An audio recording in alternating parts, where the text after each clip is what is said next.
Ya nyanyi dong. Shalom, selamat malam semua. Kelompok aneh hari ini. Oke, yang belum tahu ini namanya Pelangi Indonesia. Pelangi Indonesia kelompok ini cuma ada di dunia cuma satu, di Bandung, jangan lupa itu.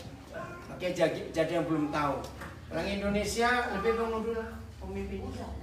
Udah sedikit aja, nyambung ini. Sini lah teman-teman. Ayo, supaya tahu ya Pelangi Indonesia. Udah tahu kan ya? Belum tahu, Martin belum tahu tuh. Iya, Pelangi Indonesia sih dari komunitas anak-anak Papi dan Alexander. Yang mana orangnya ya ini. Nah, terus kita yang khususnya di Bandung. Nah, kalau kegiatannya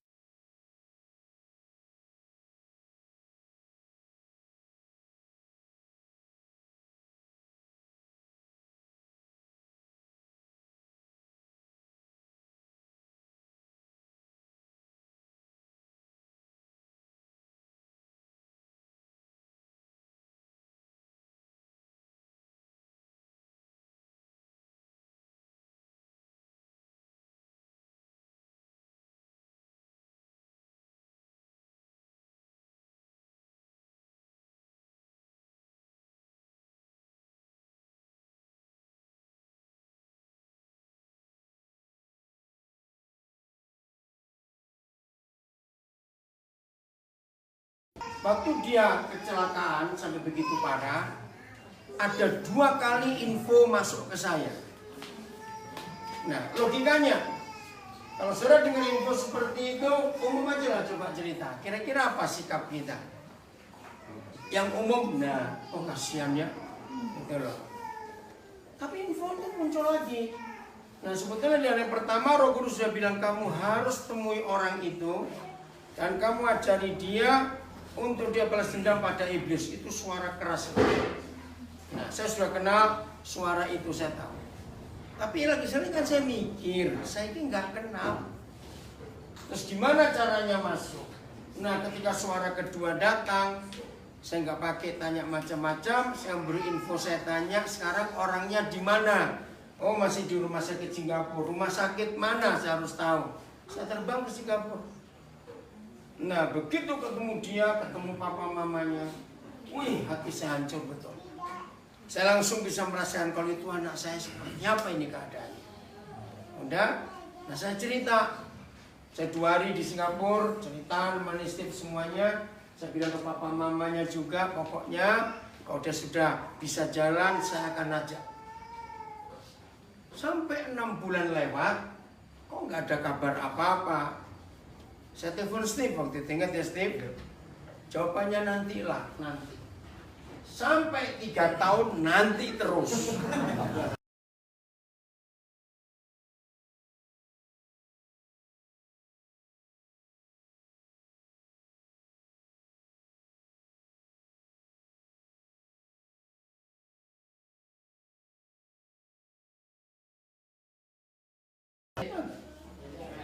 Jelas kan?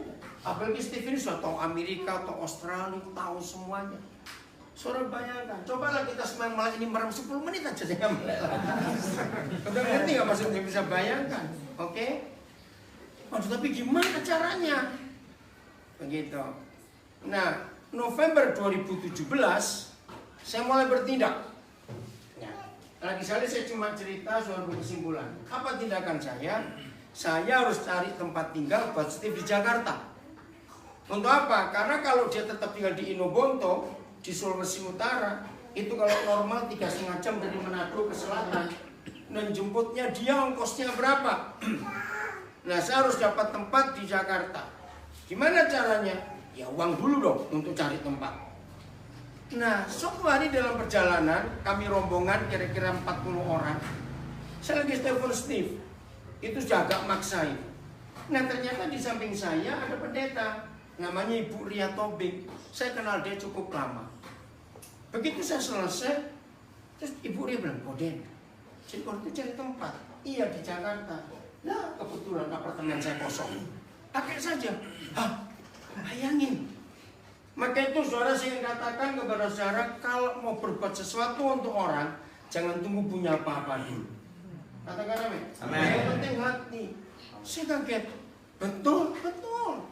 Sudah nanti saya kirim kuncinya, ketemu orang ini. Kode cuma bayar maintenance-nya aja sebulan. Sudah luar biasa. Ini belum apa pasti belum. Itu November 2017. Lalu Desember 2017 saya Daniel Basasar dengan satu anak saya dari New York namanya Ivan itu pelayanan ke Sangir Talaut. Nah dari Sangir kami harus ke Nabire. 24 Desember 2017 ternyata terjadi musibah. Bukan musibah apa-apa ya. Wings Air yang kami naiki rusak. Nah itu satu-satunya pesawat, nggak ada lagi. Kalau mau berenang sih bisa. Dari Sangir, ujung Melengwane harus ke Manado, Manado ke Makassar, Makassar ke Nabire. Nah, tiketnya saya bayar, 3 tiket hangus semua. Itu kira-kira 8 jutaan. Nah, lagi sekali, masalah uang enggak apa-apa. Setelah pasti tidak bisa kemana-mana, harus ke Manado. Saya tanya pada Papa di surga, terus kami 3 ini ngapain di Manado? Nah, yang suka makan, ya makan dong, makannya enak-enak. Tapi enggak, bukan begitu. Nah, langsung Roh Kudus ingatkan, kan kamu harus ketemu Steve. Ah iya. Jadi bayangkan langsung saya telepon Steve, saya ngomong papanya. Pokoknya sekarang berangkat ke Manado. Lu ada apa? Saya terdampar di Manado. Saya bilang begitu. Ingat cerita. Nah di situ kedua kali ketemu.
Mas Sendok itu harus tahu.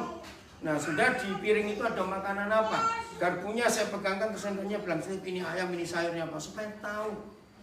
Nah rupanya di situ Bapak Maminya mulai percaya. Nah, saya ini sanggup. Udah ya? Nah itu 24 Desember. Mundur jauh lagi. Kira-kira 5 tahun sebelum itu saya ketemu seorang tunanetra. Itu Adi Gunawan. Adi, kamu juga ada di situ itu. Suatu saat dia lagi main piano. Si tunanetra ini, bagus sekali, saya nggak kenal, saya dekati. Nah, Roh Kudus bilang, dia itu anak tunggal, tapi orang tuanya pun nggak ngurus dia karena dia cacat. Itu mungkin saya nggak tahu. Saya bilang, Adi, mulai hari ini panggil saya Papa. Dia kaget. Nah, sejak itu ini tunanetra lebih.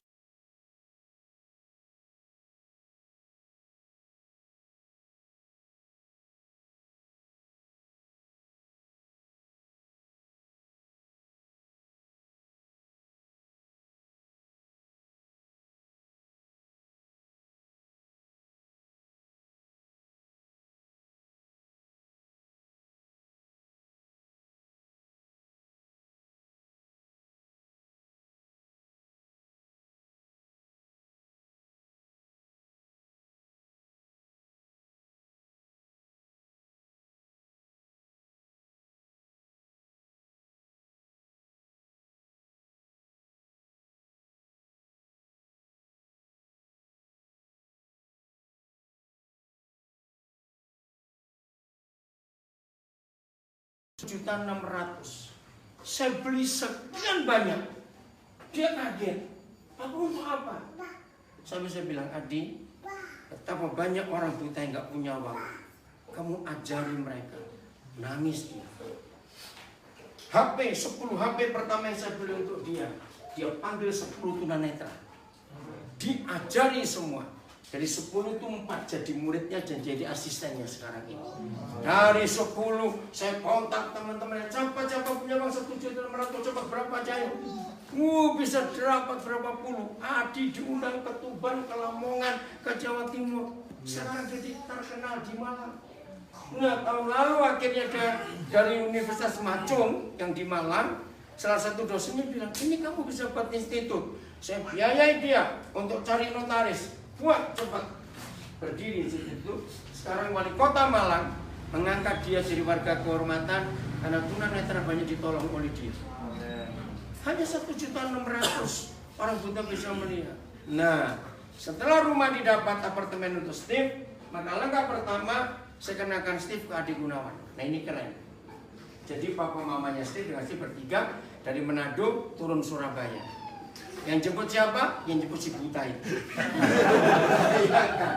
Jadi Adi Gunawan dengan istri cuma cacat karena kecelakaan, kakinya ada masalah. Nah, itu pertama kali papanya sih bingung, bagaimana orang buta menjemput orang lain. Keren sekali. Begitu nanti ya kalau ada yang mau kontak. Nah, Adi Gunawan ini orangnya sangat optimis, penuh dengan sukacita. Sudahlah, menyenangkan sekali karena dia. Sekarang dia sibuknya luar biasa. Nggak tahu sudah berapa ratus tunanetra dibuat mereka dengan HP Android itu. Nah, begitu Steve sampai di Malang, cuma berapa hari kamu belajar? 3 hari 3 malam. 3 hari 3 malam. Sekarang dia sudah luar biasa.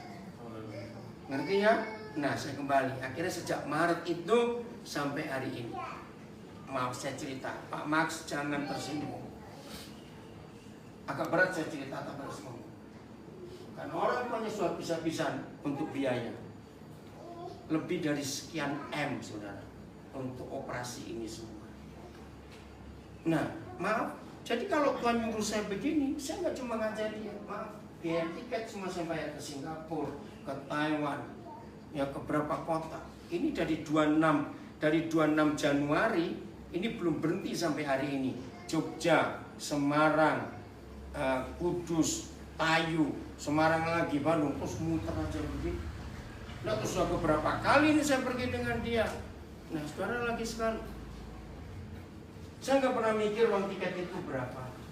Tapi kesaksian dia ini luar biasa. Dan dia bisa jadi berkat buat banyak orang. Jadi terus, pokoknya saya akan ajak dia jalan kemana saja Tuhan nyuruh.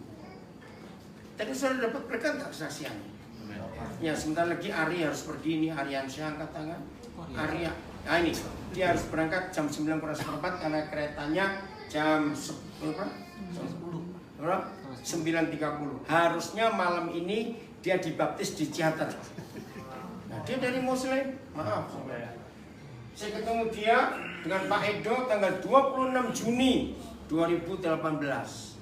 Di sebuah desa kecil, namanya nggak ada, cuma lahan 2. Kita Jakarta kecil, desa itu. Nah, kecamatannya Sungai Nyamuk, keren nggak? Ada di peta. Kabupatennya Pulau Laut, Banjarmasin, Kalimantan. Waktu saya lagi sharing di acara unik di desa itu, ulang tahun pernikahan ke-50 dari suami istri yang punya 5 anak. Nah, anak nomor 4, nomor 5, bungsu, itu guru kita yang ada di Nabiri, kakak beradik ini. Nah, mereka bilang, ayo ke sana, oke, berangkat. Nah, ternyata Tuhan selamatkan anak ini. Nah, gara-gara dia saya urusan polisi hari itu, yang saya dipukul oleh orang. Karena, tapi anak ini bisa jawab luar biasa. Menurut Undang-Undang Dasar pasal 45 pasal sekian, saya punya hak untuk saya milih saya beriman apa. Keren juga itu polisi. Nah, terus sekarang dia sedang kuliah di Jogja. Saya biayai dia kuliah karena dia pengen kuliah. Nah, karena dia harus pulang ke Banjar urusan surat-surat dari Surabaya, maka malam ini untuk besok nggak dapat tiket, dia dapat tiket kereta malam ini. Jadi kira kerja batal nggak jadi dibaptis. Oke ya, contoh. Yang berikut nanti Samuel dengan Roger cerita. Pelayanan mereka unik di Bandung. Ini sahabat orang gila. Jadi mereka waras. Mereka waras. Oke. Ya pokoknya begitulah. Sama saja. Ya kan ngomong kita sendiri. Dengar, oke? Nanti kita akan dengar mereka cerita. Nah sekarang Arif mau angkat tangan dong. Berdiri. Atau sini. Ini kedua kali saya ketemu dia. Pertama kali saya ketemu dia 19 Desember 2017. Oh ya, pas perjalanan mau ke Sangir. Saya lagi cukur di Makassar, dia kerja di barber. Nah, begitu saya cukur, Bapak dicukur.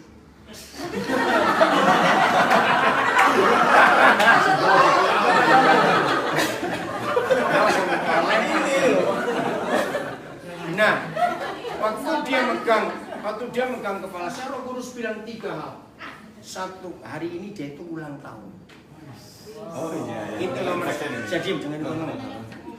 2, dia itu pengen kuliah. 3, dia itu ada masalah dengan ayahnya. Nah, pas saya dipegang kepala saya, namamu siapa? Arif. Selamat ulang tahun ya. Dia kaget. Dia langsung bilang, Bapak kok bisa tahu saya ulang tahun? Ya, nanti biar dia cerita. Sambil itu saya ngomong, kamu tuh pengen kuliah. Lebih kaget lagi dia. Nanti biar dia cerita. Terus yang ketiga, saya bilang, maafkan bapakmu ya. Nah itu dia nggak tahu. Dia nangis di situ. Oke, selesaikan dulu. Nah waktu itu siapa lagi yang ikut syukur ya? Oh, siapa lupa. Ivan sama saja. Pokoknya, nah selesai saya cukur di barbershopnya dia kerja itu ada kafe. Gitu. Nah, pas ada manajernya hari itu, saya tanya manajernya berapa yang kerja hari ini di sini. Hitung ada 11. Ya, jadi 4 bagian barber, yang 7 dengan cleanernya. Kenapa Pak? Tolong beritahu semua yang kerja makan apa saja dari kafe ini dan mau minum apa saja nanti saya bayar karena kita akan merayakan ulang tahunnya Arif. Dia bingung. Kok Bapak tahu dia ulang tahun? Saya nggak tahu begitu. Aneh bukan manajernya. Itu terjadi kegemparan di situ saudara. Nah, sudah selesai semuanya. Jadi saya harus pergi dulu karena nggak mungkin mereka mau makan sampai malam, terserah. Pokoknya saya bayar dulu. Berapa yang mau dimakan sekarang ini? Semuanya nanti biar itu di situ Papa nggak tahu ceritanya teman-teman gimana. Saudara akhirnya kontak terus. Nah dia tuh pengen kuliah perawat. Itu cita-cita dia. Wah saya bilang cita-citamu luar biasa. Nah akhirnya tahun lalu Agustus dia berhenti kerja dan dia kuliah. Sekarang semester 2 untuk keperawatan di. Nah pertama kali dia minta alat-alat ya stetoskop apa lagi itu namanya nggak tahu lagi. Ya udah saya belikan. Itu yang buat saya terharu Pak. Setelah saya dapat alat-alat ini, tensi darah semuanya itu, tetangga-tetangga saya datang minta ditensi semuanya. Itu jadi berkat. Nah, saya ini lupa, saya pernah janji kalau Papa ke Bandung, Papa beritahu, lupa. Untung tadi siang selesai dari Yahya, dia kontak, Pak, cepat kamu berangkat naik motor aja. Ini motor dari Garut ke sini tadi. Oke, sekarang kamu cerita. Gimana setelah ketemu Papa terus kamu kuliah? Direkam loh kamu syuting. Papa temennya kamu. Selamat malam semuanya. Formal sekali kamu. Oh perawat ya. Mau suntik kamu. Oke. Pertama-tama dulu pas Cukur. Makassar pas cukur. Saya ini cukur Papa dan nggak tahu dia tiba-tiba tahu ulang tahun saya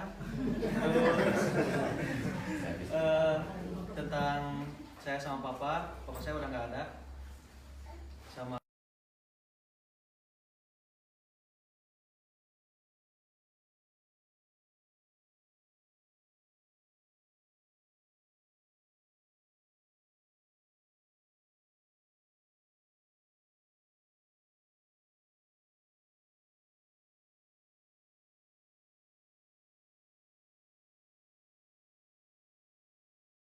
Minta maaf sekarang, Bu. tapi nggak sampai habis sih ya. tentara semua Mas. Dan dulu apa? Sempat aneh, sempat ragu juga. Tiba-tiba dia bilang apa? Yaudah nanti papa biayain kamu kuliah katanya. Saya nggak jawab dulu. Saya nggak percaya. Nggak tahu sih nggak mimpi atau enggak itu. Tapi semenjak kesini dia apa? Saling kontak-kontak dulu sampai saya masuk kuliah, sampai dibeliin alat-alat sama beliau. Dan saya semakin sini semakin ngerasa kalau saya itu udah ngerasakan sosok ayah lagi di Amen. dan saya salutin sama beliau. Saya kan di sini muslim, tapi nggak ada apa dari perbedaan ini nggak harus ada perdebatan. Mungkin saya terima kasih sekali, saya bersyukur sekali kenal sama beliau. Saya akan selalu sayang sama beliau. Mungkin gitu aja. Tepuk tangan dong. Jadi ngerti. Hari ini ya. Aduh. Untung pisaunya nggak tajam. Kata cuma Oke. Jadi coba simpulkan. Ya, coba simpulkan. Kira-kira hidup yang cuma sekali ini itu kita mau apakan? Betul nggak? Kita mau apakan?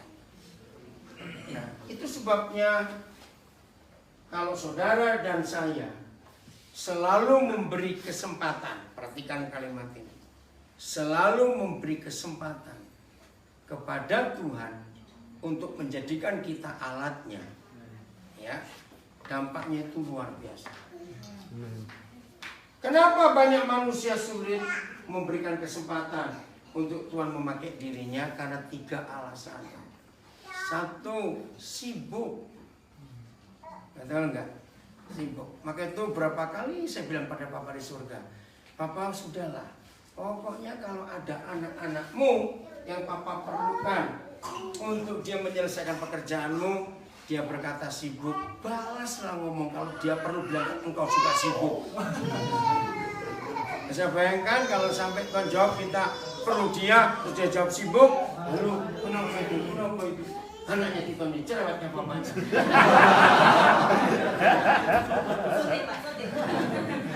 Ya. Nah, alasan sibuk masih lebih lumayan. Betul. Yang kedua ini loh, pelit. Karena takut uangnya keluar. No, betul tidak? Betul. Nah, jadi kalau sampai Tuhan tahu kita sering berkata sibuk dan sulit diajak kerjasama, dalam kata pelit, doalah puasa sampai kurus kering, Tuhan gak akan ngajak bicara orang itu. Kenapa Tuhan gak pernah ngajak bicara orang yang sibuk dan pelit? Daripada Tuhan berkelahi dengan dia. Betul nggak? Daripada Tuhan berkelahi ya lebih bagus. Nomor 3, ini yang lebih jahat lagi dari pelit. Bukan urusanku. Bukan urusan. Itu luar biasa. Kita buka 2 Timotius 3 ayat 1 dan 2. 2 Timotius 3 ayat 1 dan 2. Kita perhatikan.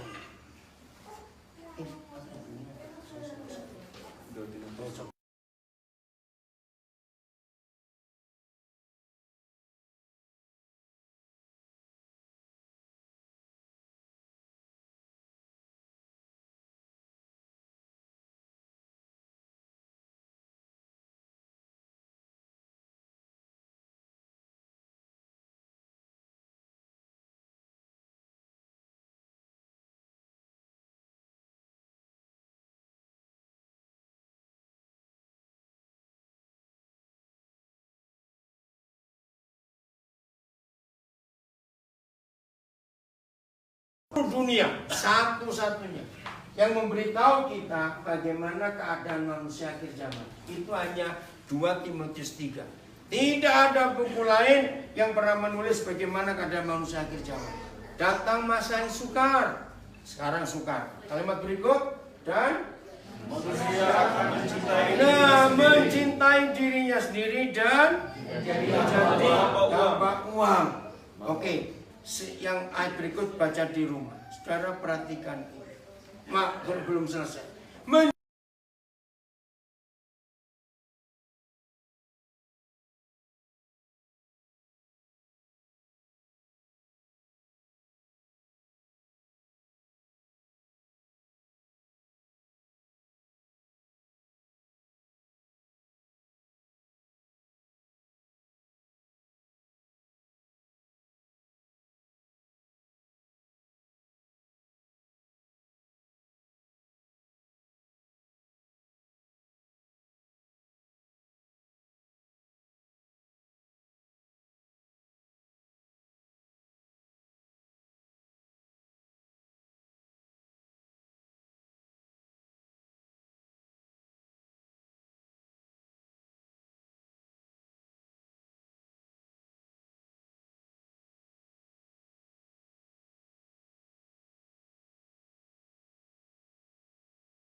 Atau defini kontak Daniel jam 5 subuh, dia lagi kacau, dia ada di satu tempat bukan rumahnya karena dia diusir.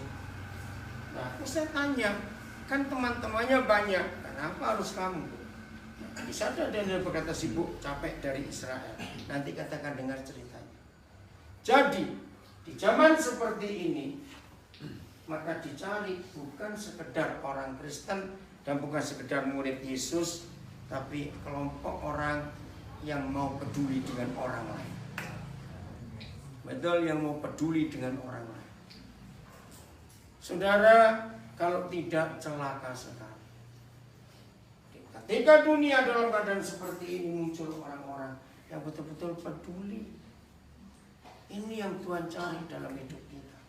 Tadi pagi habis dari pelayanan persetujuan orang tua murid di sekolah Yahya, lalu mereka ngajak kami makan di Yardin Cafe. Nah, tahu Roh Kudus bicara pada seseorang tentang seseorang. Saya dekati dia.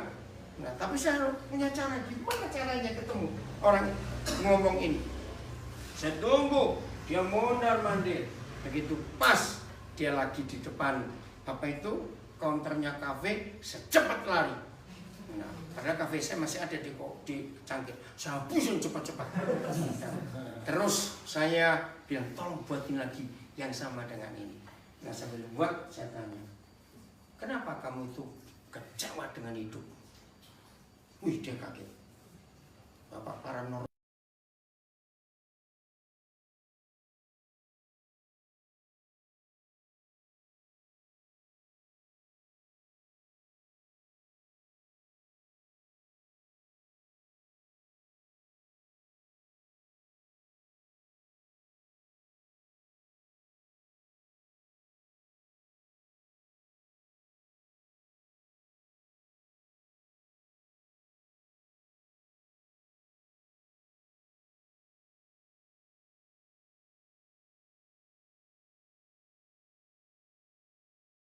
Dan cuma sepintas gitu saja, ngerti? Karena saya selalu memberikan kesempatan. Tuhan pakai aku. Siapa harus engkau berkati lewat aku, pakai semau. Ngerti enggak? Dan Tuhan luar biasa. Itu jelas ya. Jadi di akhir zaman ini akan muncul sekelompok orang yang hidup. Ya. Sebelum saya akhiri, saya akan berikan contoh. Siapa pernah dengar kisah orang Samaria yang baik hati? Ada ya? Nah, di situ ada 4 kelompok orang. Nanti saya akan cerita. Nah, coba masing-masing saudara tempatkan diri di kelompok nomor berapa. Tapi harus jujur loh ya.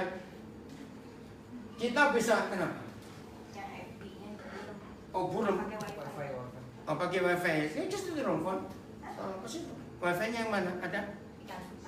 Maaf, lagi di ganti dulu. Sudah? Wifi-nya tahu nggak? Istri? Udah masuk? Belum? Ikan mas. Jangan merah bentar lagi. Masak. Jadi lapar. Itu karena masih banyak. Udah belum? Akan di kisah orang Samaria bayar. Orang pertama adalah perampok itu sendiri. Nah, begini ilustrasinya. Perampok itu adalah manusia yang sikapnya gini. Barangku, barangku, barangmu, barangku. Betul tidak? Namanya perampok. Nah, yang luar biasa. Ini yang kita harus sadar. Mengapa orang kedua yang Tuhan Yesus ceritakan justru imam dan orang Lewi? Kenapa nggak ngambil contoh yang lain? Dan menyedihkan. Ternyata apa yang dikatakan Tuhan Yesus masa itu terjadi sampai hari ini. Ternyata di generasi kita ini orang yang paling cuek, orang yang paling berkata I don't care, justru para rohaniawan. Menyedihkan sekali. Justru imam-imam ahli Taurat itu orang-orang yang sangat beragama.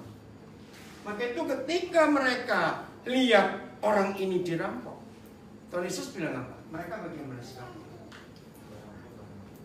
Ayo, orangnya bagaimana? Orang Lewinya itu masuk lupa, cuek, melewati. Menghindar. Aku nggak mau ganggu urusanmu, tapi kamu jangan ganggu urusanku juga. Nah, ini orang yang kedua. Ada istilah barangku, barangku, barangmu, barangmu. Oke? Jangan saling ganggu. Maka itu mereka pergi. Kelompok ketiga adalah orang yang punya losmen. Masih ingat? Ketika orang Samaria ini membawa korban ini ke losmen terdekat, penginapan terdekat, sambutannya luar biasa. Ayo masuk, silakan. Mau apa? Bayar. Kan begitu. Dari mana kita tahu? Karena ditulis di situ, aku tinggalkan uang ini, rawat dia. Kalau sampai kurang apa nggak lewat lagi aku akan bayar. Baik. Barangku, barangku, barangmu, barangmu. Kalau kamu perlu barangku, bayar. Ini orang ketiga. Orang keempat, saudara, ini yang kita harus tahu betul-betul. Orang Samaria ini yang nolong. Barangku, barangku, barangmu, barangmu. Kalau kamu perlu pakai punyaku, pakai. Hebat sekali. Nah, sambil mendengar ini, coba saudara renungkan. Kira-kira kita masing-masing termasuk golongan kemana dari 4 orang ini? Banyak sekali yang tahu cuma kita dengan Tuhan. Betul, dalam hidup ini. Kenapa begitu? Karena ketika generasi ini cuek, I don't care, maka muncul orang-orang yang I do care, maka dunia akan melihat kasih Tuhan luar biasa. Amin. Ini yang Tuhan mau. Siapa kamu cerita dulu pengalamanmu, cepat. Ya ini ngurusin orang-orang apa tadi? Orang bisa. Cerita cepat. Ya. Perkenalan dulu Pak ya. Sudah lah. Oke, siap. Nah, salam, nama saya Samuel. Saya tahu. Udah. Ya, saya ambil pelayanan ini sebetulnya sudah lama dari 2010. Tapi sampai orang-orang yang kami layani, kami sering kasih makan di jalan. Karena saya berkali-kali jadi supir. Jadi kalau misalnya saya jadi supir, saya dikasih uang makan. Kalau saya makan di warteg, saya selalu membeli 1 bungkus. Pasti saya ketemu sama orang seperti ini. Nah, jadi ketika saya habis makan, saya kasih. Dan itu berlanjut terus. Dan ada juga yang sudah meninggal. Terakhir anak saya bawa juga tahun berapa tuh ya, yang di Lembang, ibu-ibu kita kasih makan 2 hari dan berikutnya meninggal. Bukan karena dia makan, karena mungkin karena udah sepuh, udah senior gitu ya kan. Nah, terus berkali-kali lah saya kasih makan dan ada juga yang ini. Dan masuk 2019 ini saya itu teringat korbannya Papa ya, waktu di mana di Lembang Pak, bahwa di setiap pribadi itu ada harta karun gitu loh. Dan Papa selalu ngomong menginvestasi itu dia menginvestasi bukan berupa barang, tapi menginvestasi ke jiwa. Dan berapa uangnya papa, bahkan papa bisa dibodoh-bodoh juga sama anak-anaknya pun rela aja dia kasih juga gitu loh. Kamu termasuk nggak? Enggak. aku juga di sekolahin sama papa ya dulu ya. Saya disuruh di bengkel. Sekarang saya bengkelnya orang gila. Mungkin saya tergila-gila sama orang gila. Jadi kenapa saya ambil pelayanan itu, Pak? Saya mungkin tahu ya di Matius 25 ayat 31 sampai 46. Di saat aku lapar, di saat aku haus, orang yang paling lapar itu orang gangguan jiwa. Kalau orang miskin, dia masih milih makanan, ini basi atau apa. Tapi kalau orang gangguan jiwa, apa aja dikasih pasti dimakan. Nah terus mereka yang orang asing, artinya asing bagaimana? Kalau dia masuk sini pasti kita menghindar, karena baunya minta ampun. Karena jadi asing lah dia. Karena tidak ada yang mau care tadi yang seperti Papa bilang. Nah terus yang apalagi yang ketiga itu dia telanjang. Orang miskin semiskin apanya pun pasti dia pakai celana. Tapi orang gila telanjang, itulah dia yang telanjang. Dan saya sangat diberkati sekali Tuhan Yesus bilang begini, itu saudaraku. Jadi aku panggil mereka itu saudaraku, tapi punya besar, punya Yesus. Kalau itu saudaranya Tuhan Yesus, kita sebagai murid-murid Tuhan Yesus, apa yang akan kita lakukan? Cuek, tidak peduli. Seperti yang tadi Bapak bilang, saya belajar lakukan dan saya lama sekali saya bicara sama istri saya nggak mau terlibat. Lama sekali. Nanti pas masuk 2019 saya buktikan, saya ajak dia, akhirnya mulai mau. Dan terus saya dapat di Matius 5 ayat 46, Pak. Tapi memang konteksnya berbeda. Apa upahmu? Kalau orang lain bisa balas kebaikan itu kan. Kalau orang gila ini, kita kasih, ini ketawa aja. Dia sudah lupa. Dia nggak bisa balas ke kita. Intinya, aku minta balasan dari Tuhan. Dan aku belajar, seperti yang Papa bilang, pakai aku. Segala apa yang aku miliki, ya jangan tunggu kaya, jangan tunggu besar, jangan tunggu hebat, baru bisa melakukan. Dan saya lakukan ini. Dan saya sudah 2 adopsi. Saya dalam perjalanan ini saya ketemu namanya Pak Yoram. Dia seorang preman, tukang pukul. Dia di umur 50 tahun, dia berdoa di mana? Dia nggak berdoa di Ungaran, nggak berdoa di Karmel, enggak, dia berdoa di WC. Umur 50 tahun dia ulang tahun, dia duduk di WC, dia bilang begini, Tuhan, aku umur 50 tahun, kerja pun aku nggak kaya-kaya, istriku di kampung masih susah juga. Apa yang kamu pakai dalam diriku? Akhirnya dia dengar suara Roh Kudus. Dia ambil satu anak namanya Andi di daerah Pulau Gadung kalau nggak salah, dia ambil dari Kendal asalnya. Sekarang ada di sini di Sariwangi. Dan dia mendengar pelayanan seperti saya, dia panggil saya dan bilang, Sam, sekarang kamu harus bertindak. Ambil orang itu dari jalan, taruh di rumah ini dulu. Sementara kamu adopsi, kamu urus, kamu mandiin, kamu cukur, kamu potongin kukunya. Dan puji Tuhan saya sudah 2. Namanya satu Budi, namanya satu Wahyu. Kalau ada nama Budi di sini jangan tersinggung. Namanya Wahyu juga. Jadi dan kemarin hari Selasa saya mandiin dia dan saya akhirnya dia mulai kenal sama saya dan doain buat saya ke depan. Saya ingin punya satu tempat untuk mereka saya bawa supaya Bandung bersih dari itu. Dan ada satu Pak yang tentang di Garasa itu yang kan kerasukan setan itu kan banyak sekali dia legion. Yang terakhir sih yang aku paling senang sekali ayat itu. Dia bilang gini, guru aku mau ikut. Tapi apa dia bilang? Jangan, kamu pulang. Ceritakan apa yang diperbuat Allah. Ceritakan apa yang diperbuat oleh Tuhan kepada keluargamu. Ternyata dia pulang di Decapolis ya kalau nggak salah itu. Dia pergi ke kampung-kampung dan menceritakan apa yang diperbuat oleh Tuhan Yesus. Dan saya rindu nanti suatu saat Wahyu atau Budi dia akan pulang ke rumahnya. Dia akan cerita bahwa Tuhan Yesus menyembuhkan hidup mereka. Mungkin itu. Iya. Tuhan berkati. Yudi dan Susan sini cepat. Coba jangan lama-lama. Cerita ini pelayanan yang luar biasa lagi. Kampung. Ibu-ibu muda yang hamil. Cepat. Ada berapa anak sekarang di rumah kalian? Yudi semanin dong. 51. Ayo cerita. Cerita, kamu cerita cepat. Ada persiapan. Sudah nggak persiapan. Iya. Saya mulai pelayanan ini tahun 99 bersama dengan kakaknya Pak Sen. Ya. Waktu itu usia saya masih 19 tahun. Dulu kecil sekarang besar. Iya. Jadi awalnya karena ya lama ya Tuhan udah pulihkan, rasa Tuhan pulihkan berarti Tuhan mau pakai.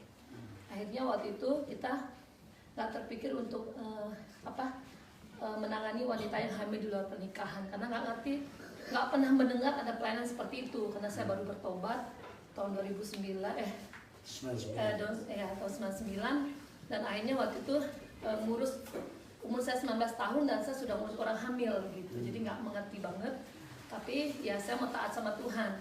Saya ingat orang yang pertama kami urus itu sangat berat banget ya waktu itu, bukan dari Subang. Jadi pertama saya tangani tuh tangan saya udah digigit gitu, saking ngelahirin sakit gitu. Jadi tangan saya digigit, saya bilang, aduh kok kayak gini aku nggak berani gitu. Ya akhirnya ya saya mau taat, sampai saat ini masih pelayanan itu, dan Tuhan kasih hati tentang, kalau di firman Tuhan kan hati bapak-bapak kembali kepada anak, dan saya dapat hati ibu-ibu kembali kepada anak. Itu alasan kenapa saya nggak memberi untuk diadopsi, tapi saya membawa mereka dalam doa dan mereka berjumpa dengan Tuhan. Puji Tuhan, mereka rawat anaknya sendiri, dan bahkan kemarin antara orang buta, ini kita partner juga, dan orang buta itu sebenarnya udah mau dikasih ke orang ya, tapi dia sendiri aku nggak mau ngasih ke orang, padahal dia orang buta gitu. Dia memilih untuk merawat anaknya sampai saat ini, dan sudah bisa mandiin anaknya, dan bisa merawat anaknya sendiri. Ya, jadi sekarang kami ada 51 anak, dan berapa orang tuanya? Ibu mereka di situ sebagian. Yang ada ibunya ada 4, yang lainnya mereka habis melahirin keluarga. Jadi bukan hanya nangani ibu hamilnya aja, jadi keluarga besar mereka juga harus ditangani. Karena ada beberapa banyak setiap tahun sama nangani anak pendeta sebenarnya. Orang-orang yang ya udah punya jemaat ya banyak lah gitu. Tapi saya puji Tuhan, bukan karena pendetanya ya, tapi semua tentara-tentara Tuhan itu perlu dipulihkan. Amin. 51 tahun yang paling besar umur berapa sekarang? Sekarang umur 22 ada Pi. Dan itu anak yang mungkin nggak bisa apa-apa, dan waktu itu kami berdoa, Tuhan bilang kami temukan sesuatu potensi dari dia. Maka saya sangat ingat dengan firman Tuhan yang kami pernah bawa. Akhirnya kita cari bahwa Tuhan, saya nggak mau anak saya ada masuk SLB, saya nggak mau. Akhirnya kami temukan dia ketuk-ketuk lantai, ini kok asik banget nih ketukan lantainya. Akhirnya kami kasih dia kazon, dan dia pinter, dan sekarang dia jadi pemain drum di gereja. Ya itu anak datang ke kami umur 12 tahun nggak bisa ngancing baju, cebok pun maaf nggak bisa, jadi harus diajarin, sikat gigi semua diajarin. Ya, Yang paling kecil umur berapa sekarang? paling kecil anak yang dari orang buta Ya, itu umur tadi, berapa itu? umur 6 bulan. Baru kemarin 1 bulan ada yang melahirin, saya antar ke keluarganya dengan ibunya, dan puji Tuhan diterima. Keluarganya semua muslim, yang puji Jadi Tuhan. orang-orang Bandung harus tanggung jawab. Saya tanya. Tepuk tangan dong.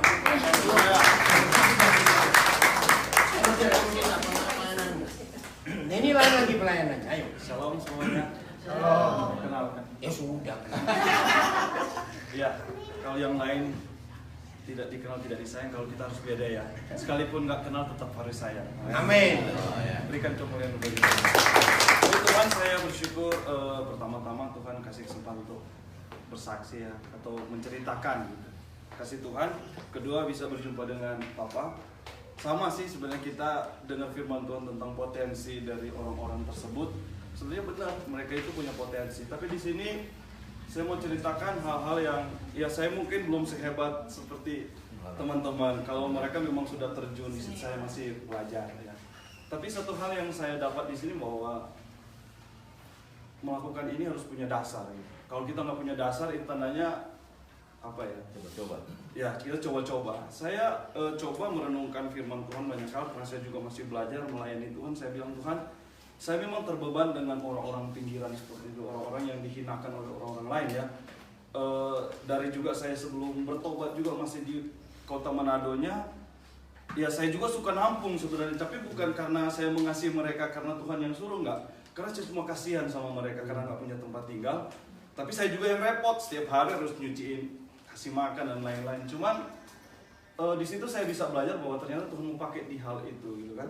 Pas saya datang di Bandung, saya udah bilang sama istri saya bahwa pertama kali saya injak Bandung 2007, pas saya lihat ada orang yang tidur di pinggiran, kenapa saya nangis gitu kan. Saya bilang, Tuhan, padahal sama juga kayaknya, saya juga baru datang di kota ini, nggak tahu hidupnya seperti apa, tapi melihat mereka terbeban gitu dengan hal seperti itu. Saya nangis, saya bilang gini, Tuhan, kalau Tuhan kasih duit saya miliaran, kayaknya saya mau Ternyata salah saudara ya, nggak harus seperti itu gitu.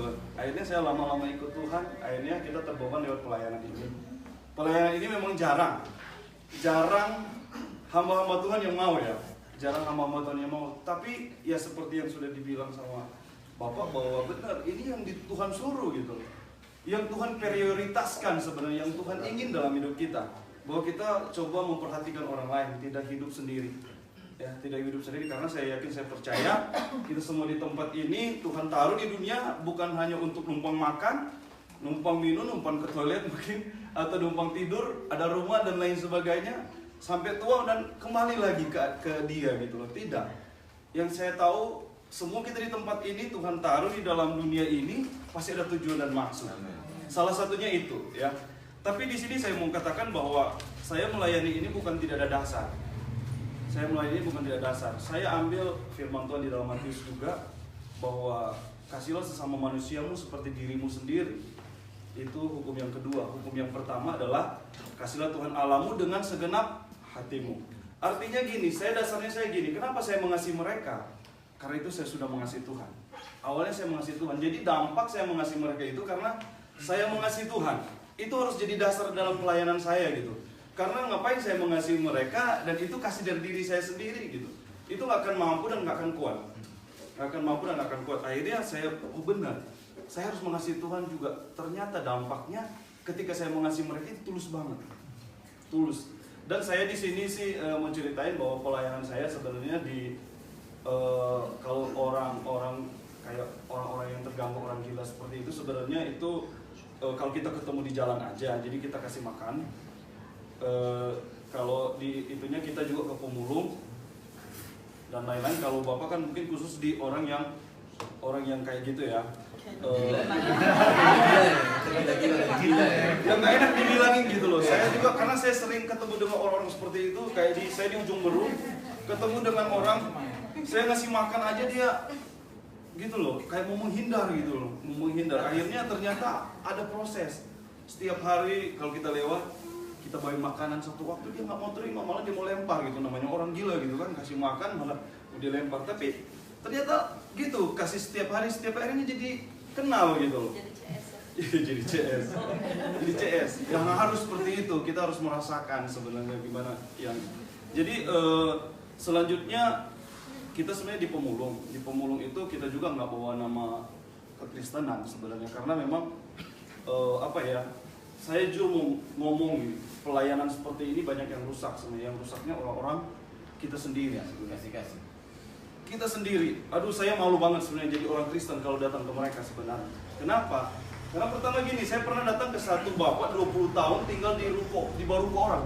Itu 20 tahun. Yang punyanya suruh dia, ya udah tinggal aja di situ.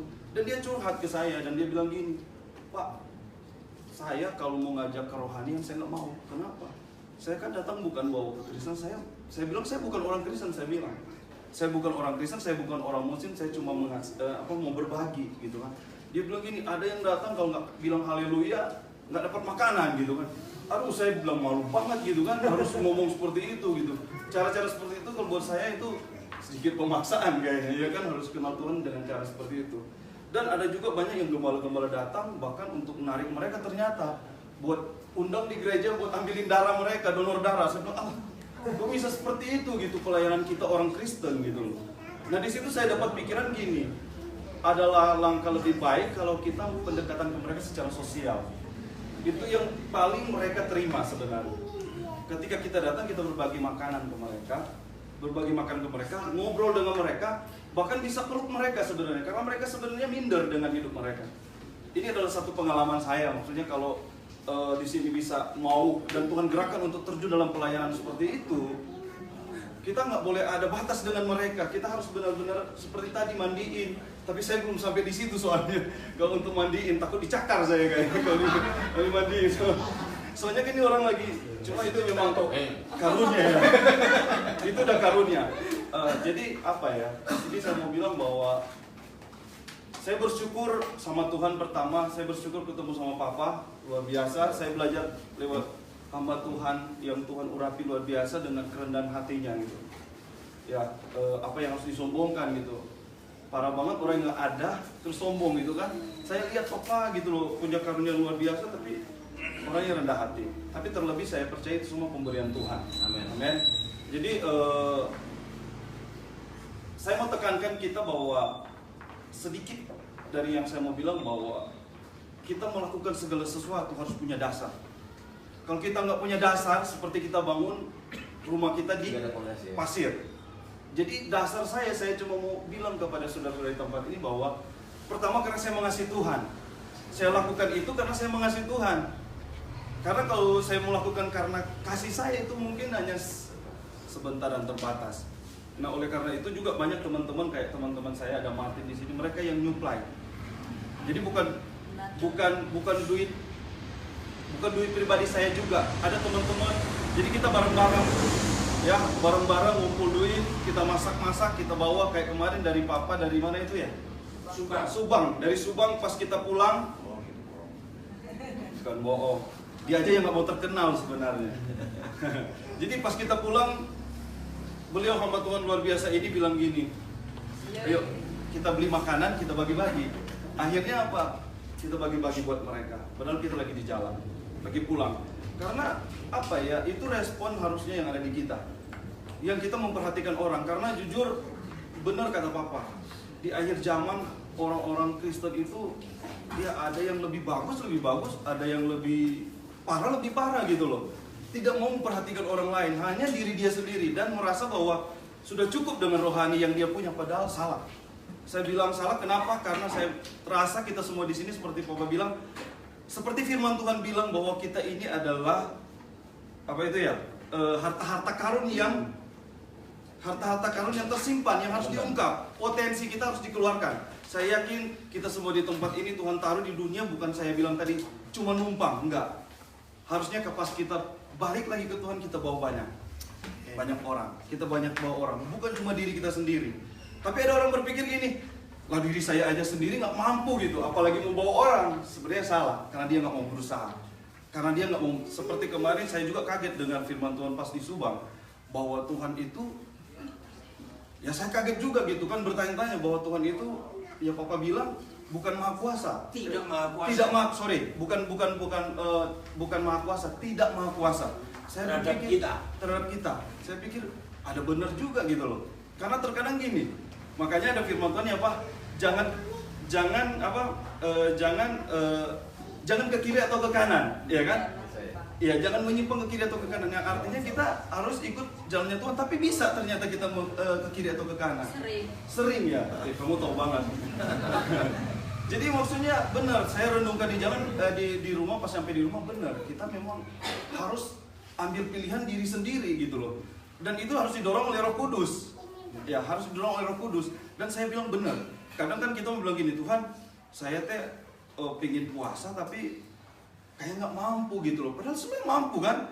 Tapi karena kita bilang kita nggak mampu dan kita nggak melakukan, nggak terjadi. Tapi maksud maunya Tuhan, apa yang baik lakukan itu. Semua yang positif lakukan itu. Semua yang baik lakukan itu. Saya rasa dalam hal itu pasti Tuhan ada. Tuhan yang menolong kita untuk melakukan semuanya. Dan saya juga puji Tuhan, saya tinggalkan pekerjaan. Saya punya tempat makan juga. Jadi saya tinggalkan itu dan saya bilang Tuhan gini, saya mau lakukan hal yang paling utama, melayani Tuhan. Pekerjaan saya itu hal yang kedua, karena itu yang paling penting yang saya rasa, yang Tuhan kasih di saya. Jadi saya tetap bekerja. Saya sekarang lagi bangun peternakan 200-an ekor, tapi hamster saudara. Kecil-kecil ya, kecil-kecil. Tapi itu tujuan saya mulia. Saya memang punya tujuan untuk, tapi ternyata punya hasil saudara. Saya barusan ada yang beli banyak, 400-800 ribu lumayan gitu kan. Saya punya tujuan gini, ada banyak anak-anak di jalan-jalan, yaitu anak-anak PAM, anak-anak orang yang dibuang oleh keluarganya. Saya ingin ngambil mereka. Saya ingin ngambil mereka, artinya kita bukan cuma sekedar ngomong ke mereka, karena susah Pak. Mau datang ke orang-orang seperti itu kalau cuma sekedar ngomong susah gitu loh. Harus dengan tindakan, karena apa? Kita kasih jalan keluar mereka, jalan keluar cuma sampai di pintu gitu. Mereka untuk bukain pintu harusnya kita juga gitu, untuk mereka keluar dari ikatan mereka itu. Jadi saya cita-citanya hamster dulu Pak. Nanti selanjutnya hewan-hewan yang gede-gede ini kecil-kecil aja dulu. Ya.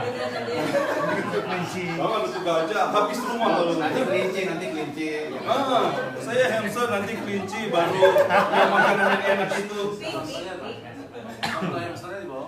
Contoh, udah datang di rumah gratis. Udah banyak, udah ratusan. Tapi saya pingin dengan hal itu, sekalipun hal kecil, itulah yang bisa saya buat Tuhan. Saya mau lakukan itu untuk Tuhan. Yang penting pesan saya dan pesan memang firman Tuhan bahwa ingat kita melakukan segala sesuatu harus ada dasar, yaitu kasih. Kalau kasih Tuhan ada dalam hidup kita, kita melayani itu, saya bilang gini ke istri saya melayani karena dampak dari saya mengasihi Tuhan. Bukan karena saya sekedar melayani Tuhan. Karena saya mengasihi Tuhan, saya mau melayani Tuhan. Puji Tuhan, itu aja. Tuhan Yesus memberkati. Luar biasa. Jadi ada lagi bentuk pelayanan ya, yang dari jauh di kota Saudara belum ada apa-apa, buat apa-apa seperti Pelangi Indonesia. Dev, kamu sini. Kenalan dulu, siapa kamu sampai kamu terpuruk, tapi hidupnya hancur. Apa nggak usah malu-malu. Halo, saya Dave.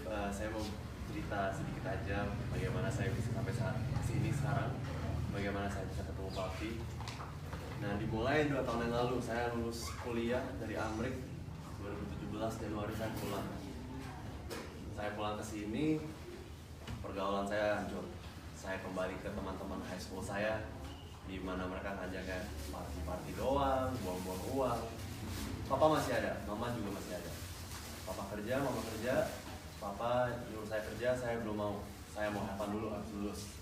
Apalagi saya 5 bulan ke depan saya bisa mulai kerja di Amrik di IBM. Jadi saya mau have fun dulu. Tapi sebelum saya berangkat, Tuhan memanggil papa aku. Papa aku kena pembuluh darah di otak pecah. Saya terpukul di situ.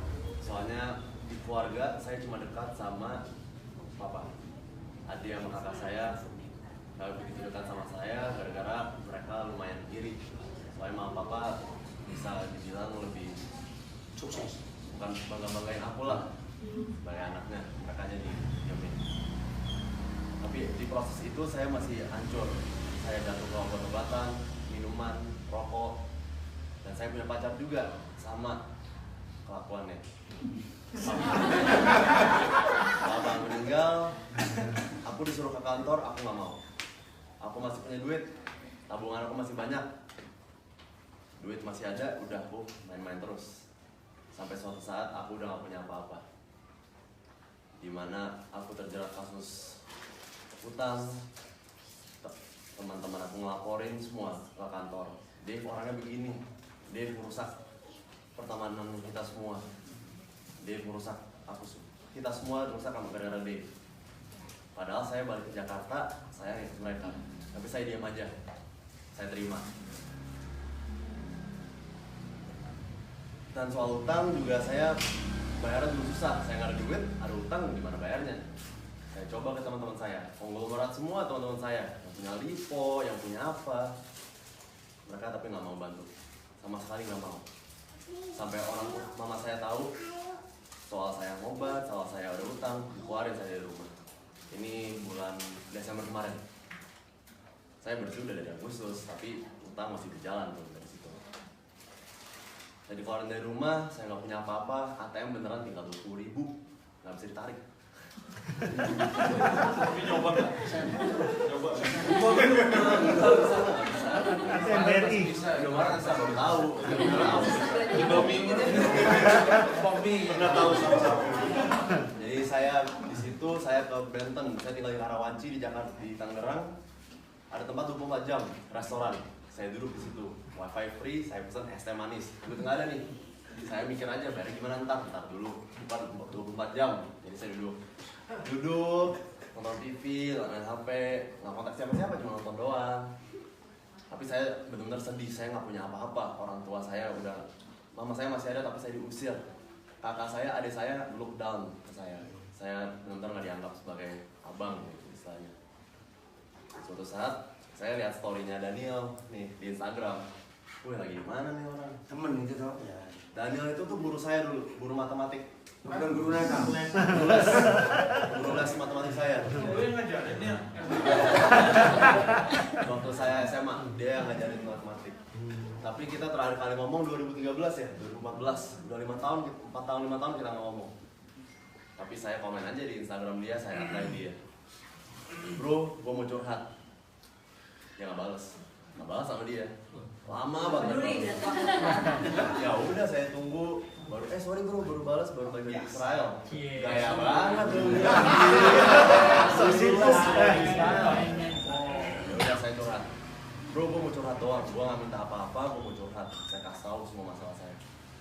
Saya utang ini segala macam, saya nggak punya uang. Rumah saya nggak ada rumah sekarang. Saya di dimsum gitu lagi duduk. Dari teman-teman saya semua yang punya duit, yang saya tahu bisa bantu saya tapi nggak mau. Daniel nggak pakai banyak nanya. Oh gitu bro, bagi rekening lu, ini alamat rumah gue. Tapi pertama kita main warnet. Dibilang main warnet dulu sama gue. Jadi kita ketemu di warnet, kita main, sharing-sharing. Tiba-tiba dia nanya, bro, gue boleh kasih nomor HP lu ke papi nggak? Gue papi siapa? Udah kasih aja. Gue lagi main kan, kasih aja. Saya lagi main, tiba-tiba ada SMS masuk. Nah, ini papi. Jangan sungkan ya kalau mau nanya apa-apa ke papi. Love you. Wah.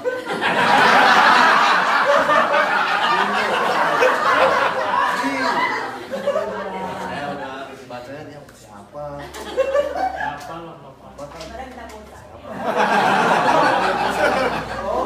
Si Daniel bilang itu papi, pendeta katanya. Oh aneh. Ini apa kayak gini? Udah balas aja. Ya udah aku balas. Hai Pi, ini Dave. Love you. Sejak itu papi SMS aku, tapi HP aku sering error. Nggak bisa aku bales. Tapi yang anehnya tuh papi selalu telepon Daniel. Dave ada nggak? Dave di mana? Soalnya aku selalu sama Daniel kan masih ditampung sama dia. Tapi ya dari situ tuh sampai sekarang aku baru ngerasain lah hidup susah, tapi at the same time juga orang-orang yang tadi yang dibilang papi I do care people masih ada. Soalnya yang saya minta bantuan dulu teman-teman kayak saya itu teman saya dari saya SD. Udah lama.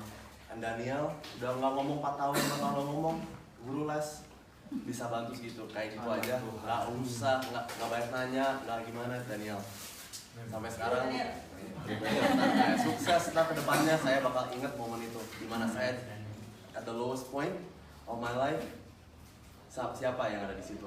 Yang pasti itu Daniel, papi.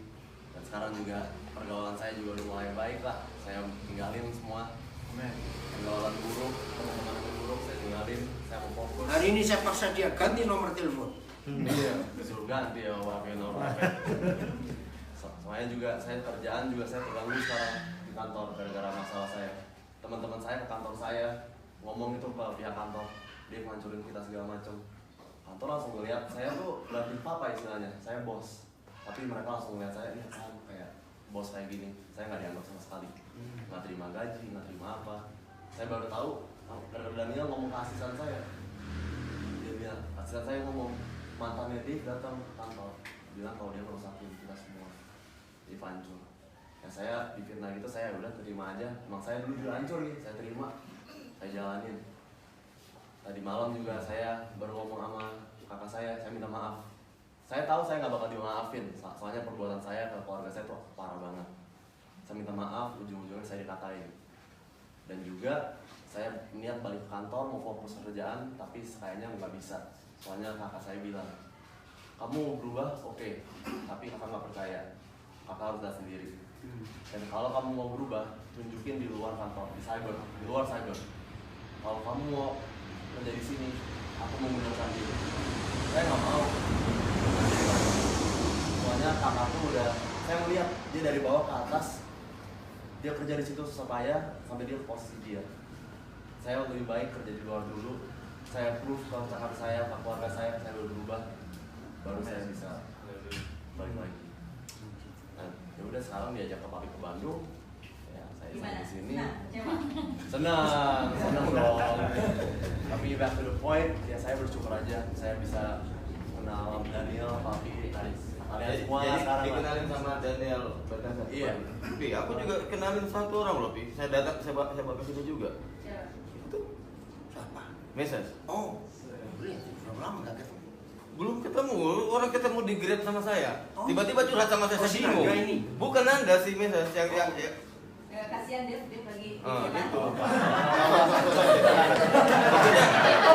International. Soalnya gini, Masih ingat. musuh ingat gitu loh. Iya, tapi ya begitu aja sih cerita singkat dari aku. Yang aku pasti bisa sampaikan, masih ada orang yang tidak AMP, Ibu masih ada. Luar biasa. Izinkan saya ngomong kalimat ini supaya semuanya kita mengerti. Bahwa ternyata dunia ini jauh sekali tidak membutuhkan institusi gereja. Yang dunia butuh adalah a home. Betul tidak? Yang dunia butuh adalah a home. Bukan institusi gereja. Maka itu saya ingatkan semua saudara yang terlalu sibuk di dalam gereja, bertobatlah. Keluar, karena di luar gereja yang jauh lebih banyak perlu kasih. Apalagi yang sibuknya Senin sampai ketemu Senin lagi. Saudara garami yang sudah asing untuk apa? Di luar kita begitu banyak orang, betul? Saya ulangi lagi, dunia jauh tidak membutuhkan gereja, tapi a home. Kita lihat ayat ini, 2 ayat, kita renungkan. 1 Roma 15 ayat 7. Sederhana sekali. Kalau ada yang belajar psikologi, cari. Ya, psikologi sudah menemukan sebuah formula, menemukan sebuah fakta. Yang manusia butuhkan bukan makanan, bukan obat, tapi penerimaan. Katakan amin. Tahu kita dengar kesaksian Samuel, kesaksian Roger, mereka hanya butuh diterima. Oke? Udah kita baca sama-sama Roma 15 ayat 7. 1, 2, 3. Sebab itu terimalah satu akan yang lain, sama seperti Kristus juga telah menerima kita untuk kemuliaan Allah. Saudara, kata menerima, sebab itu terima, acceptance. Saudara, dunia akan sembuh kalau kita terima orang-orang kita. Jadi masalah terbesar di dunia bukan kelaparan secara makanan, tapi kelaparan kasih sayang, penerimaan itu yang dunia butuh. Setuju? Dan inilah firman yang luar biasa. Apa standarnya? Nah, kita harus tahu standarnya. Kalau kita sebagai manusia normal menerima seseorang, pasti kriterianya 3. 1, sukunya sama enggak? Betul enggak? Itu manusia. 2, bisa balas aku enggak? Betul tidak? Yang ketiga, aku dapat apa? Nah, standar yang Tuhan beri kepada kita, biarlah kita saling menerima sama seperti ini saja, sama seperti Kristus juga telah menerima kita untuk kemuliaan Tuhan. Milikilah kata-kata yang diucapkan oleh sekian banyak orang di hidup kita, ya, kalimat ini. Saya nggak tahu hidup saya jadi apa kalau saya nggak ketemu ibu, saya nggak ketemu bapak. Ngerti nggak kalimat ini? Dalam nggak artinya? Nah, itu yang dunia butuh. Tadi kesaksian Susan, anak yang ngancingin bacaan nggak bisa, temukan potensinya. Nah, ternyata ada. Percaya setiap orang pasti punya potensi. Amin. Nah, ayat terakhir Efesus 2 ayat 10. Efesus 2 ayat 10. Udah? Kita baca kalimat pertama. 1, 2, 3. Sebab karena kita ini buatan Tuhan. Stop dulu. Maka kalau pakai istilah industri, pabrik, kita ini made in heaven. Betul tidak? Buatan Tuhan. Nah, apa yang muncul di benak kita kalau kita mendengar made in Germany? Keren. Bukan, safety. Aman. Ya tahu? Apa yang muncul di benak kita kalau kita mendengar kata made in Korea? Apa? Warna fancy. Ya, kalau kita Korea. Nah, begitu pula kalau kita mendengar made in heaven, mikir apa? Ngerti ya? Nah, lihat kalimat kedua, diciptakan dalam Kristus Yesus. Molding, tahu kata molding? Ya. Nah, kalau kita diciptakan dalam Kristus Yesus, berarti produk surga itu harus seperti siapa? Kristus Yesus. Nah, ini yang gereja nggak ajarkan. Kemarin kami Rabu malam perjalanan dari Semarang, dari Kudus ke Semarang. Wah, terjadi diskusi yang mengerikan dalam gereja. Ternyata sekarang ini mulai muncul aliran-aliran baru yang mengatakan kalau kamu gabung kelompok kami tidak boleh dengarkan pengajaran dari pendeta lain. Ngeri sekali. Nah, terus mau dijadikan apa? Artinya orang sekarang mulai narik diri. Betul enggak? Kita, dari mana kamu? Oh, ya. Pengirim ke adikmu. Aman sudah. Ya, oke. Jadi kita harus tahu ini. Kita harus keluar untuk jadi berkat. Amin. Cetakannya ini loh, bukan seperti pendetanya, tapi seperti Tuhan Yesus karena diciptakan dalam Kristus Yesus. Oke. Kalimat ketiga. Untuk melakukan pekerjaan Nah, baik. untuk melakukan pekerjaan baik. Jangan terjemahkan aksi sosial, awas. Bukan. Yang kalimat berikut dipersiapkan Tuhan sebelumnya. Sebelum apa? Sebelum kita lahir. Sebelum kita lahir. Masing-masing kita sudah punya ketetapan. Terus kalimat berikut, Ia mau supaya kita hidup di dalamnya. hidup di dalamnya. Di dalam apa? Dalam ketetapan itu yang sebelum kita lahir. Apa ketetapannya? Kembali ke kalimat pertama, kita ini buatan Tuhan surga. Nah, coba lihat semua alat, semua mau tas saudara, jam tangan, handphone, kamera, kursi, semuanya.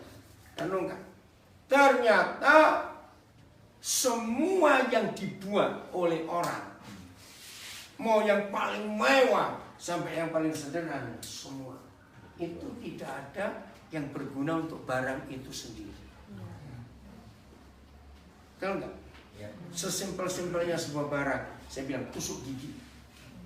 Ya kan kalau tusuk gigi itu ketika mau pakai untuk bersihin gigi kita, dia lompat pergi. Ini fakta. Siapa pernah punya sepatu disayang-sayang, nggak dipakai malah rusak? Betul tidak? Nah, apa saja? Ternyata kalau barang itu dibuat tapi nggak mau digunakan dengan tujuan untuk apa, maka barang itu jadi rongsokan. Betul nggak? Nggak berguna. Nah, mumpung baru mau lewat bulan pertama tahun ini, kan tanggal 31, besok tanggal 1 Februari.